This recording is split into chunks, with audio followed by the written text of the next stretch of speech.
ನಮಸ್ಕಾರ. ಮುಖ್ಯಾಂಶಗಳು. ಸಾರ್ವತ್ರಿಕ ಚುನಾವಣೆ. ರಾಜ್ಯದ ಮೊದಲ ಹಂತದ 14 ಲೋಕಸಭಾ ಕ್ಷೇತ್ರಗಳ ಬಹಿರಂಗ ಪ್ರಚಾರಕ್ಕೆ ನಾಳೆ ತೆರೆ. ರಾಷ್ಟ್ರದ ವಿವಿಧೆಡೆ ರಾಜಕೀಯ ಮುಖಂಡರಿಂದ ಮತಯಾಚನೆ. ಚುನಾವಣಾ ಆಯೋಗದಿಂದ ಯೋಗಿ ಆದಿತ್ಯನಾಥ್, ಮಾಯಾವತಿ ಭಾಷಣಕ್ಕೆ ತಾತ್ಕಾಲಿಕ ನಿರ್ಬಂಧ.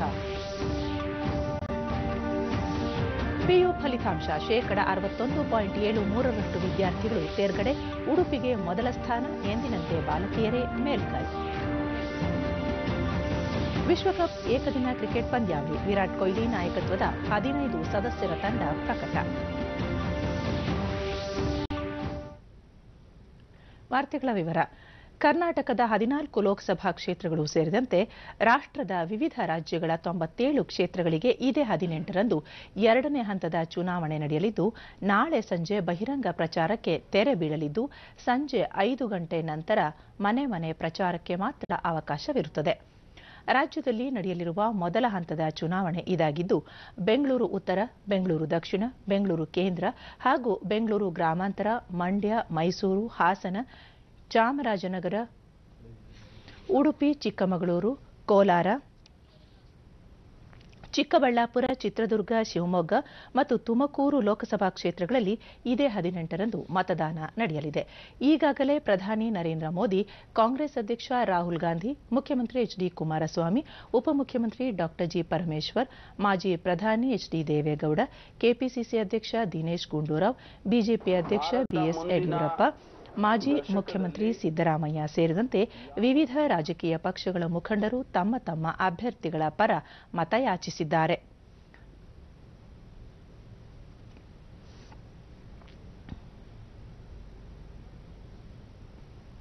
ಹದಿನೆಂಟರಂದು ಬೆಳಿಗ್ಗೆ 7 ಗಂಟೆಯಿಂದ ಮತದಾನ ನಡೆಯಲಿದ್ದು, ಮುಕ್ತ ಹಾಗೂ ನ್ಯಾಯಯುತ ಮತದಾನಕ್ಕೆ ಚುನಾವಣಾ ಆಯೋಗ ಸಕಲ ಸಿದ್ಧತೆಗಳನ್ನು ಮಾಡಿಕೊಂಡಿದೆ. ಮತಗಟ್ಟೆಯ ಸುತ್ತಮುತ್ತ ಬಿಗಿ ಭದ್ರತೆ ಒದಗಿಸಲು ರಾಜ್ಯದ ಪೊಲೀಸರ ಜೊತೆಗೆ ಕೇಂದ್ರೀಯ ಅರೆಸೇನಾ ಪಡೆಗಳ ಸಿಬ್ಬಂದಿಯನ್ನು ನಿಯೋಜಿಸಲು ನಿಯೋಗ ಮುಂದಾಗಿದೆ. ಎರಡನೇ ಹಂತದ ಲೋಕಸಭಾ ಚುನಾವಣೆಗೆ ಬಹಿರಂಗ ಪ್ರಚಾರ ನಾಳೆ ಅಂತ್ಯಗೊಳ್ಳಲಿದ್ದು, ಗುರುವಾರ ಮತದಾನ ನಡೆಯಲಿದೆ. ಈ ಹಿನ್ನೆಲೆಯಲ್ಲಿ ದೇಶಾದ್ಯಂತ ವಿವಿಧ ರಾಜಕೀಯ ಪಕ್ಷಗಳ ಪ್ರಚಾರ ಭರಾಟೆ ಜೋರಾಗಿದೆ. ಗುಜರಾತ್ನ ಗಾಂಧಿನಗರ ಮತ್ತು ಗೀರ್ ಸೋಮನಾಥ್ಪುರ್ನಲ್ಲಿ ಬಿಜೆಪಿ ಅಧ್ಯಕ್ಷ ಅಮಿತ್ ಶಾ ಇಂದು ಪ್ರಚಾರ ಸಭೆ ನಡೆಸಿದರು.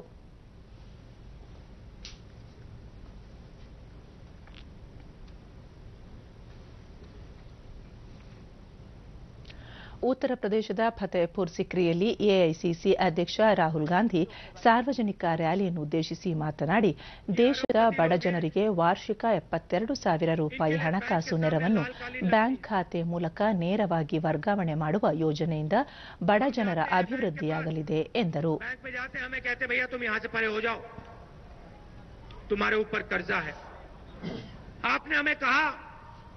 किसान का कर्जा माफ करके दीजिए. 10 दिन के अंदर 72,000 करोड़ रुपए हिंदुस्तान के किसान का हमने माफ करके दे दिया. ಬಳಿಕ ಅಮ್ರೇಲಿಯಲ್ಲಿ ಚುನಾವಣಾ ರ್ಯಾಲಿ ಉದ್ದೇಶಿಸಿ ಮಾತನಾಡಿದ ರಾಹುಲ್ ಗಾಂಧಿ, ರಫೇಲ್ ಖರೀದಿ ಪ್ರಕರಣದಲ್ಲಿ ಅಕ್ರಮ ನಡೆದಿದೆ ಎಂದು ಆರೋಪಿಸಿದರು.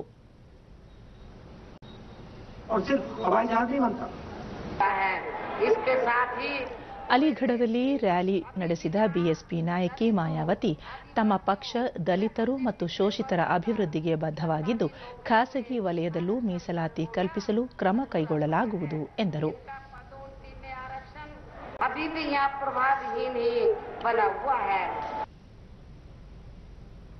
ನ್ಯಾಯಾಂಗ ನಿಂದನೆ ಪ್ರಕರಣಕ್ಕೆ ಸಂಬಂಧಿಸಿದಂತೆ ಇದೇ 22ರೊಳಗೆ ಉತ್ತರ ನೀಡುವಂತೆ ಎಐಸಿಸಿ ಅಧ್ಯಕ್ಷ ರಾಹುಲ್ ಗಾಂಧಿ ಅವರಿಗೆ ಸುಪ್ರೀಂ ಕೋರ್ಟ್ ಸೂಚನೆ ನೀಡಿದೆ. ರಫೇಲ್ ವಿಮಾನ ಖರೀದಿ ಪ್ರಕರಣಕ್ಕೆ ಸಂಬಂಧಿಸಿದ ನ್ಯಾಯಾಲಯದ ಆದೇಶವನ್ನು ರಾಹುಲ್ ಗಾಂಧಿ ತಿರುಚಿ ತಮ್ಮದೇ ರೀತಿಯಲ್ಲಿ ಹೇಳಿಕೆ ನೀಡಿರುವುದು ನ್ಯಾಯಾಂಗ ನಿಂದನೆಯಾಗಿದೆ ಎಂದು ಬಿಜೆಪಿ ಸಂಸದೆ ಮೀನಾಕ್ಷಿ ಲೇಖಿ ಶುಕ್ರವಾರ ಪ್ರಕರಣ ದಾಖಲಿಸಿದ್ದರು. ಇಂದು ವಿಚಾರಣೆ ನಡೆಸಿದ ಸುಪ್ರೀಂ ಕೋರ್ಟ್ ಮುಂದಿನ ವಿಚಾರಣೆಯನ್ನು ಇದೇ 23ಕ್ಕೆ ನಿಗದಿಪಡಿಸಿದೆ. Petition in the Supreme Court against the Congress President Rahul Gandhi for using the phrase "Chaukidar chor hai" against Prime Minister Narendra Modi. ಈ ಮಧ್ಯೆ ಅರ್ಜಿದಾರರಾದ ಮೀನಾಕ್ಷಿ ಲೇಖಿ ರಫೇಲ್ ಪ್ರಕರಣ ಕುರಿತು ಸುಪ್ರೀಂ ಕೋರ್ಟ್ ತನ್ನ ಆದೇಶದಲ್ಲಿ ನೀಡದೇ ಇರುವ ಹೇಳಿಕೆಗಳನ್ನು ರಾಹುಲ್ ಗಾಂಧಿ ತಪ್ಪಾಗಿ ವ್ಯಾಖ್ಯಾನಿಸುತ್ತಿರುವ ಬಗ್ಗೆ ಸ್ಪಷ್ಟನೆ ನೀಡಬೇಕು ಎಂದಿದ್ದಾರೆ. और इसके बाद सोमवार तक राहुल गांधी एक्सप्लेन करें कि उन्होंने ये बयान सुप्रीम कोर्ट के नाम पर क्यों दिए.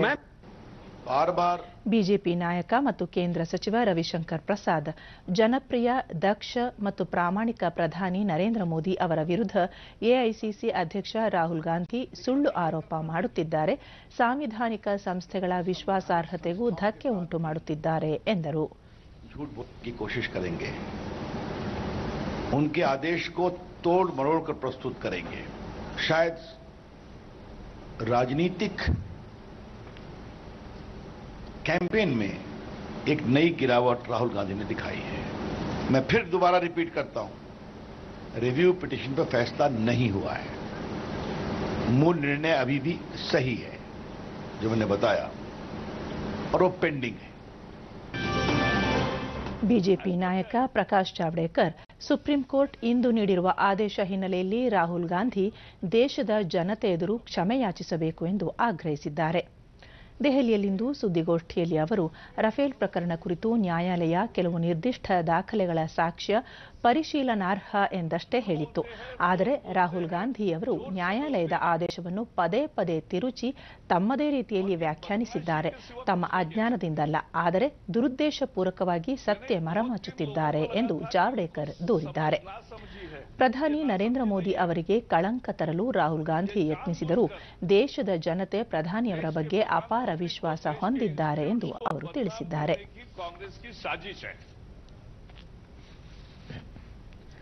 ಮಾದರಿ ನೀತಿ ಸಂಹಿತೆ ಉಲ್ಲಂಘನೆ ಆರೋಪದ ಹಿನ್ನೆಲೆಯಲ್ಲಿ ಬಿಜೆಪಿ ನಾಯಕ, ಉತ್ತರ ಪ್ರದೇಶ ಮುಖ್ಯಮಂತ್ರಿ ಯೋಗಿ ಆದಿತ್ಯನಾಥ್ ಮತ್ತು ಬಿಎಸ್ಪಿ ನಾಯಕಿ ಮಾಯಾವತಿ ಅವರ ಚುನಾವಣಾ ಪ್ರಚಾರ ಭಾಷಣಕ್ಕೆ ಚುನಾವಣಾ ಆಯೋಗ ತಾತ್ಕಾಲಿಕ ನಿರ್ಬಂಧ ಹೇರಿದೆ. ನಾಳೆ ಬೆಳಗ್ಗೆ 6 ಗಂಟೆಗೆ ಅನ್ವಯವಾಗುವಂತೆ ಯೋಗಿ ಆದಿತ್ಯನಾಥ್ ಭಾಷಣಕ್ಕೆ 3 ದಿನ ಹಾಗೂ ಮಾಯಾವತಿಯವರ ಭಾಷಣಕ್ಕೆ 2 ದಿನ ನಿರ್ಬಂಧ ವಿಧಿಸಿದೆ.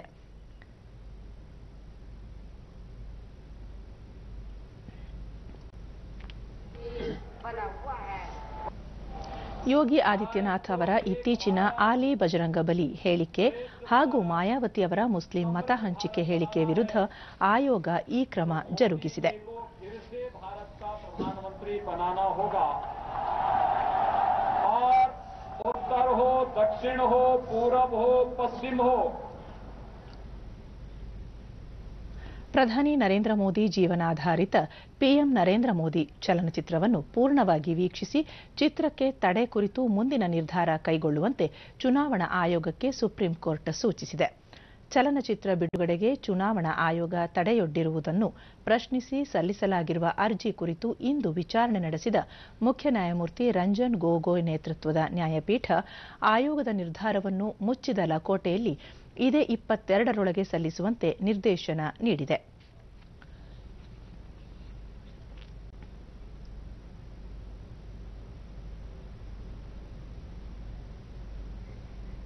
ಲೋಕಸಭಾ ಚುನಾವಣೆ ಹಿನ್ನೆಲೆಯಲ್ಲಿ ಚಿತ್ರ ಬಿಡುಗಡೆಗೆ ತಡೆಯೊಡ್ಡಿದ್ದ ಚುನಾವಣಾ ಆಯೋಗ ಇಂತಹ ಯಾವುದೇ ರಾಜಕೀಯ ಪಕ್ಷ ಅಥವಾ ವ್ಯಕ್ತಿಗಳ ಚಲನಚಿತ್ರಗಳನ್ನು ವಿದ್ಯುನ್ಮಾನ ಮಾಧ್ಯಮಗಳು ಬಿಡುಗಡೆಗೊಳಿಸಬಾರದು ಎಂದು ಸೂಚಿಸಿತ್ತು. ಈ ತಡೆ ಪ್ರಶ್ನಿಸಿ ನಿರ್ಮಾಪಕರು ಸುಪ್ರೀಂ ಕೋರ್ಟ್ ಮೊರೆ ಹೋಗಿದ್ದರು. ರಾಜ್ಯದಲ್ಲಿ ಕಾಂಗ್ರೆಸ್ ಜೆಡಿಎಸ್ ಮೈತ್ರಿ ಸರ್ಕಾರ ಸುಭದ್ರವಾಗಿದ್ದು ಅಸ್ಥಿರಗೊಳಿಸಲು ಸಾಧ್ಯವಿಲ್ಲ ಎಂದು ಮಾಜಿ ಮುಖ್ಯಮಂತ್ರಿ ಹಾಗೂ ಸಮನ್ವಯ ಸಮಿತಿ ಅಧ್ಯಕ್ಷ ಸಿದ್ದರಾಮಯ್ಯ ಮೈಸೂರಿನಲ್ಲಿಂದು ತಿಳಿಸಿದ್ದಾರೆ.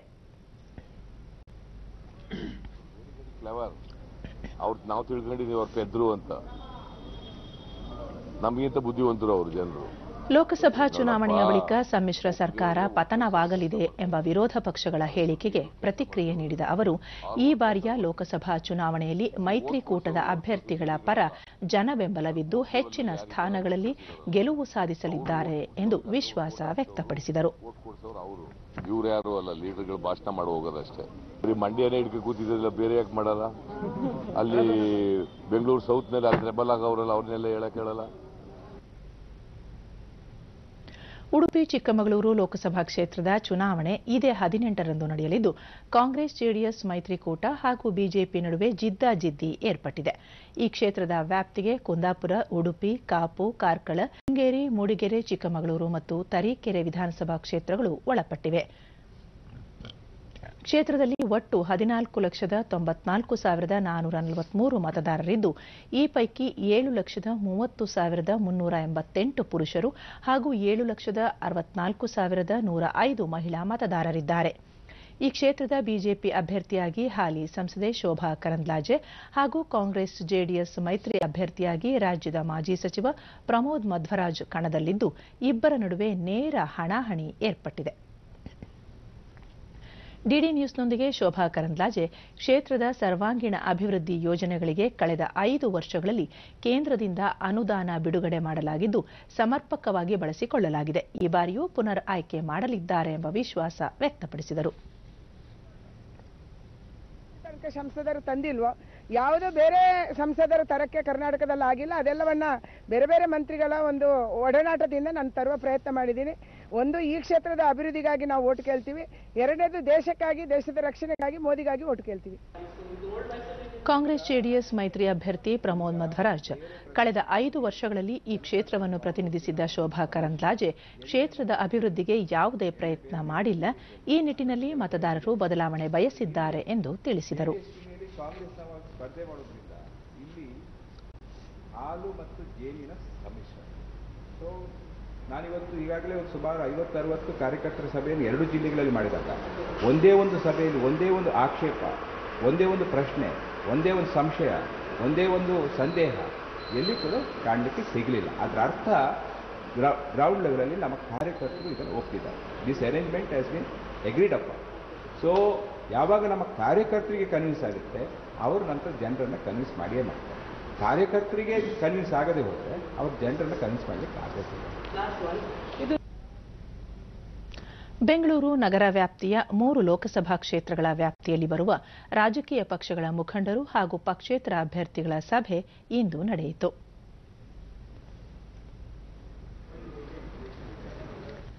ಸಭೆಯಲ್ಲಿ ಪಾಲ್ಗೊಂಡಿದ್ದ ಬೆಂಗಳೂರು ನಗರ ಜಿಲ್ಲೆಯ ಮಾದರಿ ನೀತಿ ಸಂಹಿತೆ ಜಾರಿ ವಿಶೇಷ ಅಧಿಕಾರಿ ಮೌನೀಶ್ ಮುದ್ಗಿಲ್ ಗಣ್ಯ ವ್ಯಕ್ತಿಗಳ ಕಾರು, ಪೊಲೀಸ್ ವಾಹನ ಹಾಗೂ ಆಂಬ್ಯುಲೆನ್ಸ್ಗಳು ಸೇರಿದಂತೆ ಎಲ್ಲ ವಾಹನಗಳನ್ನು ಚೆಕ್ಪೋಸ್ಟ್ಗಳಲ್ಲಿ ಕಟ್ಟುನಿಟ್ಟಾಗಿ ಪರಿಶೀಲಿಸಲು ಸಂಬಂಧಪಟ್ಟ ಅಧಿಕಾರಿಗಳಿಗೆ ಸೂಚನೆ ನೀಡಲಾಗಿದ್ದು, ಯಾವುದೇ ನಿರ್ಲಕ್ಷ್ಯ ಕಂಡುಬಂದಲ್ಲಿ ಅಂಥವರ ವಿರುದ್ಧ ಕ್ರಮ ಕೈಗೊಳ್ಳಲಾಗುವುದು ಎಂದು ಎಚ್ಚರಿಕೆ ನೀಡಿದರು.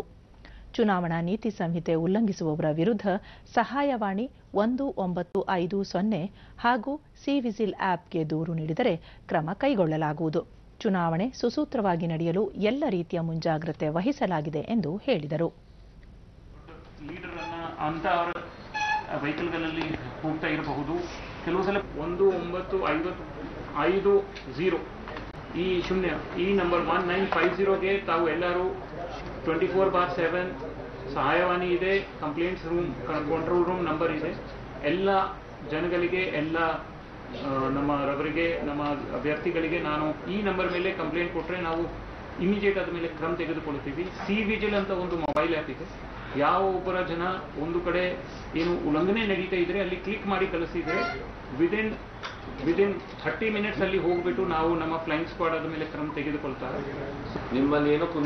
ಬೆಂಗಳೂರು ಕೇಂದ್ರ ಲೋಕಸಭಾ ಕ್ಷೇತ್ರದ ಚುನಾವಣಾಧಿಕಾರಿ ಲೋಕೇಶ್ ನಾಳೆ ಸಂಜೆಗೆ ಬಹಿರಂಗ ಪ್ರಚಾರಕ್ಕೆ ತೆರೆ ಬೀಳಲಿದ್ದು, ಆನಂತರ ಯಾರೂ ಧ್ವನಿವರ್ಧಕಗಳ ಮೂಲಕ ಮತಯಾಚನೆ ಮಾಡುವಂತಿಲ್ಲ ಎಂದರು.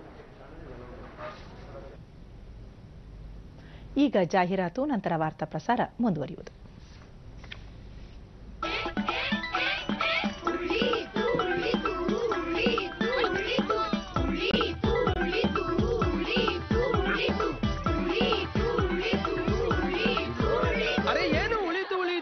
ಅಣ್ಣವ್ರೆ, ಹಳ್ಳಿಗಳಲ್ಲಿ ಬಾಗಿಲು ಬಂದ್ ಶುರು ಬಿಟ್ಟ ನಂತರ ಯಾರ್ಯಾರ್ದೋ ಎಷ್ಟೆಷ್ಟೋ ದುಡ್ಡು ಉಳಿತು ಅಲ್ವಾ? ಅದು ಹೇಗೆ ಅಕ್ಕ ಅವ್ರೆ, ಇವ್ರಿಗೆ ಹೇಳಿ ಹೇಗೆ ಅಂತ.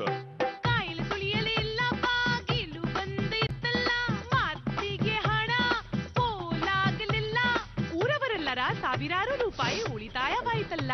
ಬದುಕು ಉಳಿಯಿತು, ಹಣವೂ ಉಳಿಯಿತು. ಹೇಳಿತಲ್ಲ ಅಣ್ಣ.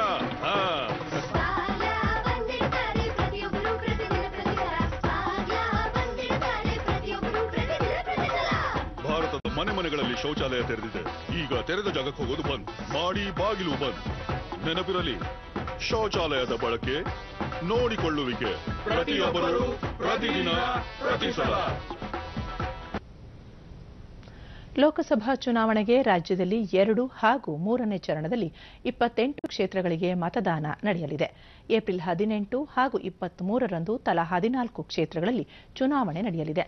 ಮುಕ್ತ ಹಾಗೂ ಶಾಂತಿಯುತ ಮತದಾನಕ್ಕಾಗಿ ಚುನಾವಣಾ ಆಯೋಗ ಭರದ ಸಿದ್ಧತೆ ನಡೆಸಿದೆ. ರಾಜ್ಯಾದ್ಯಂತ 58,186 ಮತಕೇಂದ್ರಗಳನ್ನು ತೆರೆಯುತ್ತಿದ್ದು, ಮಹಿಳಾ ಮತದಾರರಿಗಾಗಿ 639 ಸಖಿ ಮತಗಟ್ಟೆಗಳು, ದಿವ್ಯಾಂಗರ ಅನುಕೂಲಕ್ಕಾಗಿ 96 ವಿಶೇಷ ಮತಗಟ್ಟೆಗಳನ್ನು ಸ್ಥಾಪಿಸಲಾಗುತ್ತಿದೆ. ಈ ಕುರಿತು ಒಂದು ವರದಿ. ರಾಜ್ಯದಲ್ಲಿ ಏಪ್ರಿಲ್ 18ರಂದು 14 ಲೋಕಸಭಾ ಕ್ಷೇತ್ರಗಳಿಗೆ ಮತ್ತು ಏಪ್ರಿಲ್ 23ರಂದು ಉಳಿದ 14 ಲೋಕಸಭಾ ಕ್ಷೇತ್ರಗಳಿಗೆ ಚುನಾವಣೆ ನಡೆಯುತ್ತಿದ್ದು, ಮತದಾನಕ್ಕಾಗಿ ರಾಜ್ಯಾದ್ಯಂತ ಒಟ್ಟು 58,186 ಮತಗಟ್ಟೆಗಳನ್ನು ಸ್ಥಾಪಿಸಲಾಗುತ್ತಿದೆ. ಈ ಪೈಕಿ ಮೊದಲ ಹಂತದ ಚುನಾವಣೆಗೆ 30,164 ಮತ್ತು ಎರಡನೇ ಹಂತದ ಚುನಾವಣೆಗಾಗಿ 28,022 ಮತಗಟ್ಟೆಗಳನ್ನು ಸ್ಥಾಪಿಸಲಾಗುತ್ತಿದೆ. 2,672 ಮತಕೇಂದ್ರಗಳನ್ನು ಒಳಗೊಂಡ ಬೆಂಗಳೂರು ಗ್ರಾಮಾಂತರ ಲೋಕಸಭಾ ಕ್ಷೇತ್ರ ಅತಿ ಹೆಚ್ಚು ಮತಗಟ್ಟೆ ಹೊಂದಿರುವ ಕ್ಷೇತ್ರವಾದರೆ, 1,837 ಮತಕೇಂದ್ರಗಳನ್ನು ಒಳಗೊಂಡ ಉಡುಪಿ ಚಿಕ್ಕಮಗಳೂರು ಅತಿ ಕಡಿಮೆ ಮತಗಟ್ಟೆ ಹೊಂದಿರುವ ಕ್ಷೇತ್ರವಾಗಿದೆ. ಈ ಪೈಕಿ ಮಹಿಳಾ ಮತದಾರರನ್ನು ಮತಕೇಂದ್ರಕ್ಕೆ ಸೆಳೆಯಲು 639 ಸಖಿ ಮತಗಟ್ಟೆಗಳನ್ನು ಸ್ಥಾಪಿಸಲಾಗುತ್ತಿದೆ ಎಂಬುದು ವಿಶೇಷ. ಬೆಳಗಾವಿಯಲ್ಲಿ ಅತಿ ಹೆಚ್ಚು ಅಂದರೆ 50 ಸಖಿ ಮತಗಟ್ಟೆ ಸ್ಥಾಪಿಸಲಾಗುತ್ತಿದ್ದು, ಅತಿ ಕಡಿಮೆ ಅಂದರೆ 5 ಸಖಿ ಮತಗಟ್ಟೆ ಇರುವ ಕ್ಷೇತ್ರ ಕೊಪ್ಪಳವಾಗಿದೆ. ಇದಲ್ಲದೆ ಮತದಾರರಲ್ಲಿ ಉತ್ಸಾಹ ತುಂಬಲು 39 ಸಾಂಪ್ರದಾಯಿಕ ಮತಗಟ್ಟೆಗಳನ್ನು ತೆರೆಯಲಾಗುತ್ತಿದ್ದು, ಚಾಮರಾಜನಗರ ಮತ್ತು ಮೈಸೂರಿನಲ್ಲಿ ತಲಾ 9, ಚಿಕ್ಕಮಗಳೂರು, ದಕ್ಷಿಣ ಕನ್ನಡ, ಕೊಡಗಿನಲ್ಲಿ ತಲಾ 5 ಸಾಂಪ್ರದಾಯಿಕ ಮತಗಟ್ಟೆ ಸ್ಥಾಪಿಸಲಾಗುತ್ತಿದೆ. ದಿವ್ಯಾಂಗ ಮತದಾರರ ಅನುಕೂಲಕ್ಕಾಗಿ ರಾಜ್ಯಾದ್ಯಂತ ಒಟ್ಟು 96 ವಿಶೇಷ ಮತಗಟ್ಟೆಗಳನ್ನು ಸ್ಥಾಪಿಸಲಾಗುತ್ತಿದೆ. ಚುನಾವಣಾ ಆಯೋಗ ಮತದಾನದ ಪ್ರಮಾಣ ಹೆಚ್ಚಿಸಲು ಸಕಲ ಪ್ರಯತ್ನ ಮಾಡುತ್ತಿದ್ದು, ಮತದಾರರು ಸಕಾರಾತ್ಮಕವಾಗಿ ಸ್ಪಂದಿಸಿ ಮತದಾನ ಪ್ರಕ್ರಿಯೆಯಲ್ಲಿ ಪಾಲ್ಗೊಂಡು ಪ್ರಜಾಪ್ರಭುತ್ವವನ್ನು ಗಟ್ಟಿಗೊಳಿಸಬೇಕು ಎಂಬುದು ಎಲ್ಲರ ಆಶಯ. ರಾಜ್ಯದ ಗಡಿ ಜಿಲ್ಲೆ ಚಾಮರಾಜನಗರ ಹಲವು ವಿಶೇಷತೆಗಳನ್ನು ತನ್ನ ಒಡಲಲ್ಲಿ ಮಿಳಿತಗೊಳಿಸಿಕೊಂಡಿದೆ. ದೇಶದಲ್ಲಿ ಅತಿ ಹೆಚ್ಚು ಆನೆ ಮತ್ತು ಹುಲಿ ಸಂತತಿಯನ್ನು ಹೊಂದಿರುವ ಹೆಗ್ಗಳಿಕೆಗೂ ಪಾತ್ರವಾಗಿರುವ ಚಾಮರಾಜನಗರ ಜಿಲ್ಲೆ ಮೀಸಲು ಲೋಕಸಭಾ ಕ್ಷೇತ್ರವಾಗಿದೆ. ಈ ಬಾರಿಯ ಚುನಾವಣೆಗೆ ಜಿಲ್ಲೆಯಲ್ಲಿ ಮತದಾನ ಪ್ರಮಾಣ ಹೆಚ್ಚಿಸುವ ಉದ್ದೇಶದಿಂದ ಜಿಲ್ಲಾಡಳಿತ ವಿಶೇಷ ವ್ಯವಸ್ಥೆಯನ್ನು ಮಾಡಿದೆ. ಈ ಕುರಿತು ಒಂದು ವಿಶೇಷ ವರದಿ.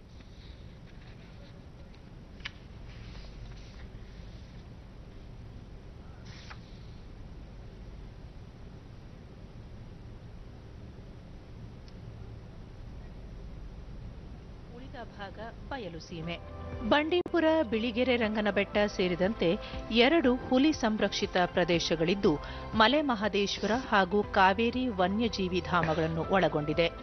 ಒಂದೆಡೆ ತಮಿಳುನಾಡು, ಮತ್ತೊಂದೆಡೆ ಕೇರಳ ರಾಜ್ಯದೊಂದಿಗೆ ಗಡಿ ಹಂಚಿಕೊಂಡಿದೆ. ಜಿಲ್ಲೆಯಲ್ಲಿ 8 ವಿಧಾನಸಭಾ ಕ್ಷೇತ್ರಗಳಿದ್ದು, ಈ ಎಲ್ಲವೂ ಸೇರಿ ಚಾಮರಾಜನಗರ ಮೀಸಲು ಲೋಕಸಭಾ ಕ್ಷೇತ್ರವಾಗಿ ರೂಪುಗೊಂಡಿದೆ.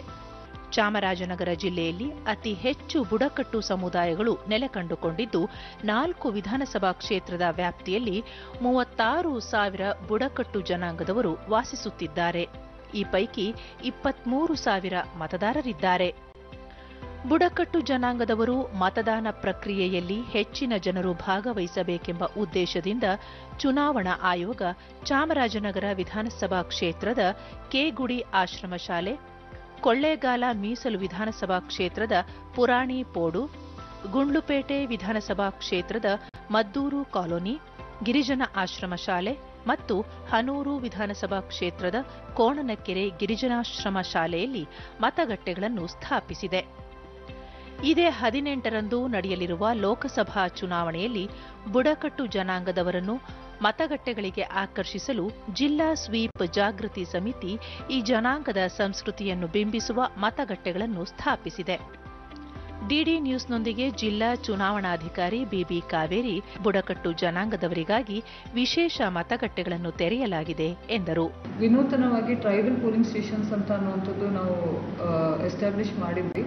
ಈ ಸಲನೂ ಅಷ್ಟೇ ಪಾರ್ಲಿಮೆಂಟರಿ ಎಲೆಕ್ಷನ್ಸ್ ಅಲ್ಲೂ ಅಷ್ಟೇ ನಾವು ಈಗ ಎಥ್ನಿಕ್ ಟ್ರೈಬಲ್ ಪೋಲಿಂಗ್ ಸ್ಟೇಷನ್ಸ್ ಅಂತ ಅಂದ್ಬಿಟ್ಟು 4 ಕಡೆ ನಾವು ಎಸ್ಟಾಬ್ಲಿಷ್ ಮಾಡ್ತಾ ಇದ್ದೀವಿ.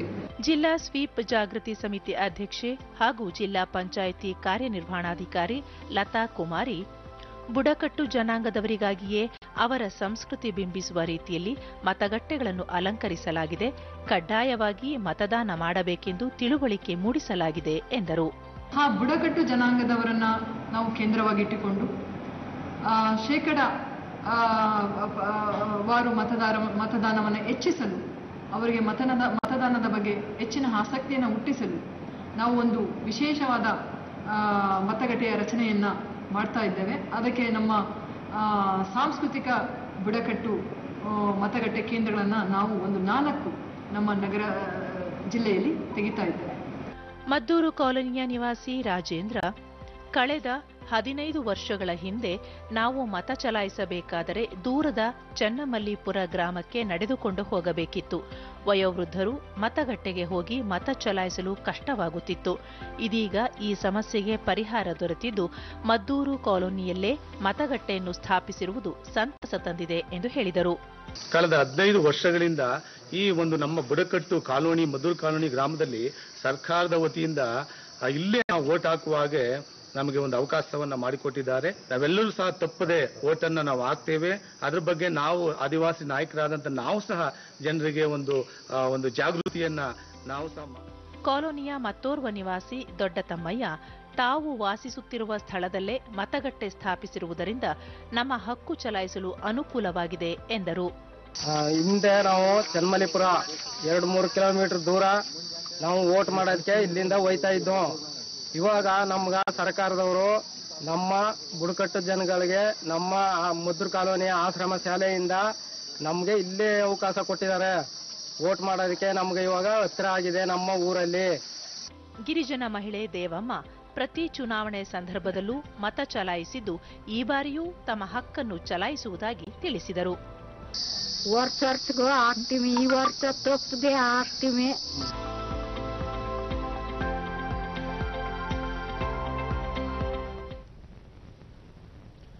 2018-19 ಸಾಲಿನ ದ್ವಿತೀಯ ಪಿಯುಸಿ ಫಲಿತಾಂಶ ಪ್ರಕಟಗೊಂಡಿದ್ದು, ಈ ಬಾರಿ ಶೇಕಡಾ 61.73% ವಿದ್ಯಾರ್ಥಿಗಳು ತೇರ್ಗಡೆಯಾಗಿದ್ದಾರೆ. ಕಳೆದ ಬಾರಿಗಿಂತ ಶೇಕಡಾ 2% ತೇರ್ಗಡೆಯ ಪ್ರಮಾಣ ಹೆಚ್ಚಳವಾಗಿದೆ. ಎಂದಿನಂತೆ ಬಾಲಕಿಯರೇ ಮೇಲುಗೈ ಸಾಧಿಸಿದ್ದಾರೆ. ಬೆಂಗಳೂರಿನಲ್ಲಿಂದು ಶಿಕ್ಷಣ ಇಲಾಖೆಯ ಪ್ರಧಾನ ಕಾರ್ಯದರ್ಶಿ ಎಸ್ಆರ್ ಉಮಾಕಾಂತ್ ಕಲಾ ವಿಭಾಗದಲ್ಲಿ 50.53% ಫಲಿತಾಂಶ ಬಂದರೆ, ವಾಣಿಜ್ಯ ಮತ್ತು ವಿಜ್ಞಾನ ವಿಭಾಗದಲ್ಲಿ ಕ್ರಮವಾಗಿ ಶೇಕಡಾ 66.39 ಮತ್ತು ಶೇಕಡಾ 66.58% ಫಲಿತಾಂಶ ಬಂದಿದೆ ಎಂದು ತಿಳಿಸಿದರು. ಶೇಕಡಾ 92.20% ಫಲಿತಾಂಶ ಪಡೆದಿರುವ ಉಡುಪಿ ರಾಜ್ಯಕ್ಕೆ ಪ್ರಥಮ ಸ್ಥಾನ ಗಳಿಸಿದರೆ, 90.91% ಫಲಿತಾಂಶ ಗಳಿಸಿರುವ ದಕ್ಷಿಣ ಕನ್ನಡ ಹಾಗೂ ಶೇಕಡಾ 83.31% ಫಲಿತಾಂಶ ಪಡೆದ ಕೊಡಗು ಜಿಲ್ಲೆಗಳು ಕ್ರಮವಾಗಿ ದ್ವಿತೀಯ ಮತ್ತು ತೃತೀಯ ಸ್ಥಾನದಲ್ಲಿವೆ. ಶೇಕಡಾ 51.42% ಫಲಿತಾಂಶ ಪಡೆದ ಚಿತ್ರದುರ್ಗ ಕೊನೆಯ ಸ್ಥಾನಕ್ಕೆ ಕುಸಿದಿದೆ ಎಂದರು. ಇದೇ ವೇಳೆ ರಾಜ್ಯದ 98 ಕಾಲೇಜುಗಳಲ್ಲಿ ಶೂನ್ಯ ಫಲಿತಾಂಶ ಬಂದಿದ್ದು, ಇಂತಹ ಕಾಲೇಜುಗಳ ವಿರುದ್ಧ ಕ್ರಮ ಕೈಗೊಳ್ಳಲಾಗುವುದು ಎಂದು ತಿಳಿಸಿದರು. ಈ ಬಾರಿ 6,73,000 ವಿದ್ಯಾರ್ಥಿಗಳು ದ್ವಿತೀಯ ಪಿಯುಸಿ ಪರೀಕ್ಷೆಗೆ ಹಾಜರಾಗಿದ್ದರು. ಬಾಲಕಿಯರ ಪೈಕಿ ಶೇಕಡಾ 68.24% ಮತ್ತು ಶೇಕಡಾ 55.29% ಬಾಲಕರು ತೇರ್ಗಡೆಯಾಗಿದ್ದಾರೆ ಎಂದು ಮಾಹಿತಿ ನೀಡಿದರು. 53% ಫಲಿತಾಂಶ ಬಂದಿದೆ. ಜಿಲ್ಲೆಗಳ ಮಧ್ಯೆ ಬಂದಾಗ ಮತ್ತೊಮ್ಮೆ ಉಡುಪಿ ಮತ್ತು ದಕ್ಷಿಣ ಕನ್ನಡದ ಮಧ್ಯೆ ಪ್ರಥಮ ಸ್ಥಾನ, ದ್ವಿತೀಯ ಸ್ಥಾನ ಹಂಚಿಕೆಯಾಗಿದೆ. ಈ ಬಾರಿ ಉಡುಪಿ 92.20 ಶೇಕಡಾವಾರು ಪ್ರಮಾಣದ ಫಲಿತಾಂಶದ ಜೊತೆಗೆ ಮೊದಲ ಸ್ಥಾನದಲ್ಲಿದೆ. ನಂತರ ದಕ್ಷಿಣ ಕನ್ನಡ 90.91 ಉತ್ತೀರ್ಣದ ಜೊತೆಗೆ ಎರಡನೇ ಸ್ಥಾನ ಇದೆ. ಕೊಡಗು 83.31% ಜೊತೆಗೆ ಮೂರನೇ ಸ್ಥಾನದಲ್ಲಿದೆ. ಹಾಗೂ ಈ ಬಾರಿ ಚಿತ್ರದುರ್ಗ 51.42 ಫಲಿತಾಂಶದೊಡನೆ ಕೊನೆಯ ಸ್ಥಾನದಲ್ಲಿದೆ. ಡಿಡಿ ನ್ಯೂಸ್ನೊಂದಿಗೆ ವಿಜ್ಞಾನ ವಿಭಾಗದಲ್ಲಿ 2ನೇ ರ್ಯಾಂಕ್ ಪಡೆದಿರುವ ಪ್ರಿಯಾ ನಾಯಕ್ ತುಂಬಾ ಒತ್ತಡ ಹಾಕಿ ವ್ಯಾಸಂಗ ಮಾಡಿಲ್ಲ, ಆದರೆ ಆಸಕ್ತಿಯಿಂದ ಓದುತ್ತಿದ್ದೆ. ಪೋಷಕರು ಸಹೋದರಿಯ ಸಹಕಾರ ಹೆಚ್ಚಿತ್ತು, ಅದಕ್ಕೆ ಅವರು ಮುಖ್ಯ ಕಾರಣ. ಮುಂದೆ ಇಂಜಿನಿಯರಿಂಗ್ ಮಾಡುವ ಕನಸಿದೆ ಎಂದರು. ಜಯನಗರದ ಆರ್ವಿಪಿಯು ಕಾಲೇಜಿನ ಪ್ರಾಂಶುಪಾಲರಾದ ಮಯೂರ್ ಗೋಯಲ್, ನಮ್ಮ ಕಾಲೇಜಿಗೆ ಉತ್ತಮ ಫಲಿತಾಂಶ ಬಂದಿದೆ. ಈ ಫಲಿತಾಂಶ ಕಾಲೇಜು ಆಡಳಿತ ಮಂಡಳಿ ಹಾಗೂ ಸಿಬ್ಬಂದಿಗೆ ಖುಷಿ ತಂದಿದೆ ಎಂದು ಹೇಳಿದರು. And her hard work and sincerity from first year has given these results. She was a topper even in 10th. 11th also she had secured 583, and now with 593 we are very happy. 588 ಅಂಕ ಪಡೆದಿರುವ ಮೈಸೂರಿನ ಸದ್ವಿದ್ಯಾ ಕಾಲೇಜಿನ ವಿದ್ಯಾರ್ಥಿ ಶರಣ್ ದೀಪ್, ಈ ಸಾಧನೆ ತಮಗೆ ಸಂತಸ ತಂದಿದೆ. ಕಠಿಣ ಪರಿಶ್ರಮದಿಂದಾಗಿ ಫಲ ಸಿಕ್ಕಿದೆ ಎಂದರು. ನೇಚರ್ ಫೋಟೋಸ್ ಎಲ್ಲ ತೆಗಿತಾ ಇದೆ. ಸೊ ಕಾಲೇಜ್ ಮ್ಯಾಗಝಿನಲ್ಲಿ ಈ ವರ್ಷ ಪಬ್ಲಿಷ್ ಆಗುತ್ತಿದ್ದು. ಆ್ಯಂಡ್ ಡಿಬೇಟ್ ಅಲ್ಲಿ ಚೆನ್ನಾಗಿ ಮಾಡ್ತಾ ಇದೆ. ಮರಿಮಲ್ಲಪಾಸ್ ಅಲ್ಲಿ ಒಂದು ಡಿಬೇಟ್ ರೋಲಿಂಗ್ ಟ್ರೋಫಿ ಆರ್ಗನೈಸ್ ಮಾಡಿದ್ರು. ಸೊ ಆ ಡಿಬೇಟ್ ಕಾಂಪಿಟೇಷನ್ ಅಲ್ಲಿ ಗೆದ್ದು ಕಾಲೇಜ್ಗೆ ರೋಲಿಂಗ್ ಟ್ರೋಫಿನೂ ತಗೊಂಡು ಬಂದಿದ್ದೆ ನಾನು. ನಿಮ್ಮ ಹೆಸರು? ಗೀತಾ ನಾಯಕ್ ಅಂತ. ಹೇಗೆ ಮಾಡಿದ್ದಾರೆ, ಹೆಂಗೆ ಪಾಸ್ ಆಗಿದ್ದಾರೆ, ನಿಮ್ದೇನು ಕೋಪರೇಷನ್ ಇತ್ತು, ನಿಮ್ಗೆ ಹೇಗೆ ಸಪೋರ್ಟ್ ಇತ್ತು, ಹೇಗೆಲ್ಲ ಅವರಿಗೆ? ನಾನು ಧೈರ್ಯ ತುಂಬ್ತಿದ್ದೆ ಅವಳಿಗೆ. ಇದೇ ಕಾಲೇಜಿನ ವಿದ್ಯಾರ್ಥಿನಿ ಶಾಲಿನಿ ಜಿ ತನ್ನ ಪೋಷಕರು ಹಾಗೂ ಶಿಕ್ಷಕರ ಸಹಕಾರದಿಂದ ಈ ಸಾಧನೆ ಮಾಡಲು ಸಾಧ್ಯವಾಯಿತು ಎಂದು ಅಭಿಪ್ರಾಯಪಟ್ಟಿದ್ದಾರೆ. ಮಾಡು ಅಂತ ಹೇಳ್ತಿದ್ದೆ, ಯಾವಾಗಲೂ ಧೈರ್ಯ ಹೇಳ್ತಿದ್ದೆ. ರಿಸಲ್ಟ್ ನೋಡಿ ತುಂಬಾ ಖುಷಿ ಆಯಿತು. ಯಾವ ಕ್ಲಾಸಲ್ಲಿ ಪಾಸ್ ಆಗಿದ್ದಾರೆ? Second PUC second rank.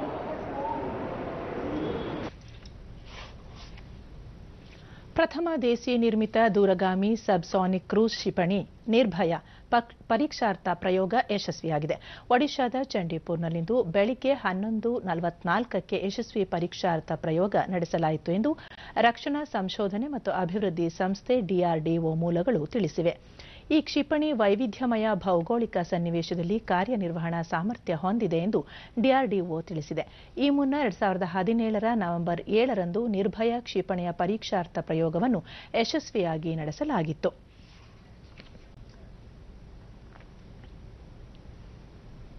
ಇಂಗ್ಲೆಂಡ್ನಲ್ಲಿ ಮೇ 30ರಿಂದ ಆರಂಭಗೊಳ್ಳುವ ವಿಶ್ವಕಪ್ ಪುರುಷರ ಏಕದಿನ ಕ್ರಿಕೆಟ್ ಪಂದ್ಯಾವಳಿಗೆ ಭಾರತೀಯ ತಂಡವನ್ನು ಇಂದು ಪ್ರಕಟಿಸಲಾಯಿತು. MSK ಪ್ರಸಾದ್ ನೇತೃತ್ವದ ಆಯ್ಕೆ ಸಮಿತಿ ವಿರಾಟ್ ಕೊಹ್ಲಿ ನಾಯಕತ್ವದ 15 ಸದಸ್ಯರ ತಂಡ ಪ್ರಕಟಿಸಿದೆ. ರೋಹಿತ್ ಶರ್ಮಾ ಉಪನಾಯಕನಾಗಿದ್ದು ಕರ್ನಾಟಕದ KL ರಾಹುಲ್ ತಂಡದಲ್ಲಿ ಸ್ಥಾನ ಪಡೆದಿದ್ದಾರೆ. ಉಳಿದಂತೆ ಶಿಖರ್ ಧವನ್, ವಿಜಯ್ ಶಂಕರ್, MS ಧೋನಿ, ಕೇದಾರ್ ಜಾಧವ್, ದಿನೇಶ್ ಕಾರ್ತಿಕ್, ಯುಜ್ವೇಂದ್ರ ಚಹಲ್, ಕುಲ್ದೀಪ್ ಯಾದವ್, ಭುವನೇಶ್ವರ್ ಕುಮಾರ್, ಜಸ್ಪ್ರೀತ್ ಬೂಮ್ರಾ, ಹಾರ್ದಿಕ್ ಪಾಂಡ್ಯ, ರವೀಂದ್ರ ಜಡೇಜಾ ಮತ್ತು ಮೊಹಮ್ಮದ್ ಶಮಿ ತಂಡದಲ್ಲಿದ್ದಾರೆ.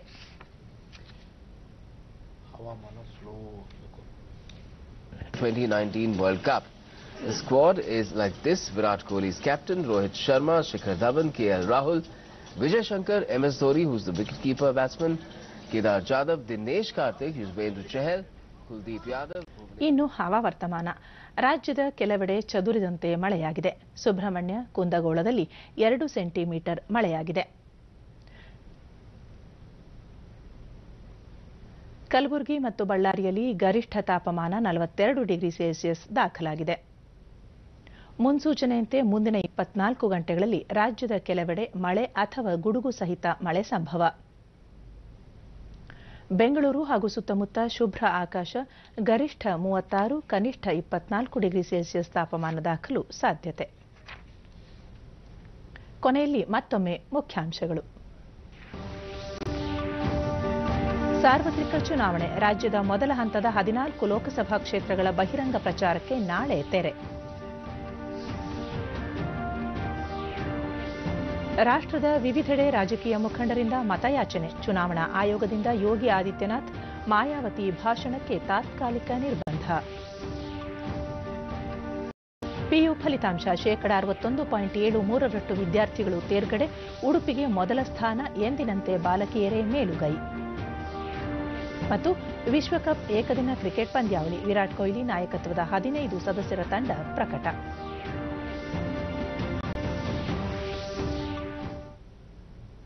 ನಮ್ಮ ಮುಂದಿನ ವಾರ್ತಾ ಪ್ರಸಾರ ರಾತ್ರಿ 9 ಗಂಟೆಗೆ ಚಂದನದಲ್ಲಿ. ನಮಸ್ಕಾರ.